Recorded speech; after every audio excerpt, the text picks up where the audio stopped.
পুকুর থেকে উদ্ধার এক ব্যক্তির নিথর দেহ, চাঞ্চল্য রঘুনাথগঞ্জে। নিহতের নাম প্রভাত সাহা। জানা যায়, মেলায় জিলিপি তৈরির কাজ করতে যাবে বলে বাড়ি থেকে বেরিয়েছিল ওই ব্যক্তি। তারপর আর কোনো খোঁজ মেলেনি। মঙ্গলবার সকালে তেঘুরি গ্রামের একটি পুকুরে ওই ব্যক্তির নিথর দেহ দেখতে পায় স্থানীয় মানুষেরা। ঘটনার পর পুলিশ এসে দেহটিকে উদ্ধার করে ময়না তদন্তের জন্য জঙ্গিপুর মহকুমা হাসপাতালে নিয়ে যায়। মানসিক স্বাস্থ্যের জন্য সবার আগে যে নামটি মনে ভেসে ওঠে, সুস্থ মনের ঠিকানা মনোবীক্ষণ। যোগাযোগ নাম্বার 7477799516। মঙ্গলবার এক ব্যক্তির নিথর দেহ উদ্ধারের ঘটনায় চাঞ্চল্য ছড়ায় রঘুনাথগঞ্জ থানার তেঘরি এলাকায়। নিহতের নাম প্রভাত সাহা। পেশায় জিলিপি তৈরির কারিগর ছিলেন তিনি। জানা যায়, মেলায় জিলিপি তৈরির কাজ করতে যাবে বলে বাড়ি থেকে বেরিয়েছিল ওই ব্যক্তি।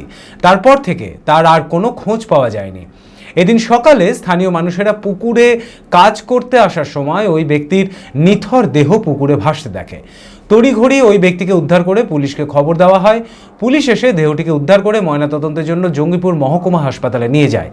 ঘটনার খবর পরিবারকে জানানো হলে শোকের ছায়া নেমে আসে গোটা পরিবারে। মেলা করতে যাবে বলে দেওয়ার কোনো খোঁজ নাই। আজকে সকালে খবর পেয়েছি কেন করলো তো কী করে বলবো। আমরা জানছি যে বিদেশি আছে, আমরা তো জানছি না যে ওরা এখানে আছে। জিলাপির কালীগঞ্জ জিলাপির কাজ করতে যারটার সাথে পেতাম তার সাথে দেখি। সকালে খবর পেলাম যে এরকম হয়েছে, তেঘরিতে পুকুরে পড়ে আছে। আমরা শুনে এলাম, দেখলাম ওর দেহু এসে তুলে নিয়ে এলাম। বিয়ের ধুতি, পাঞ্জাবি ও শেরওয়ানির সেরা ঠিকানা পাঞ্জাবির রাজা নবাব। ঠিকানা 28 মুরারিমোহন সেন রোড, খাগড়া, বহরমপুর, মুর্শিদাবাদ। যোগাযোগের নম্বর 9732 888 000।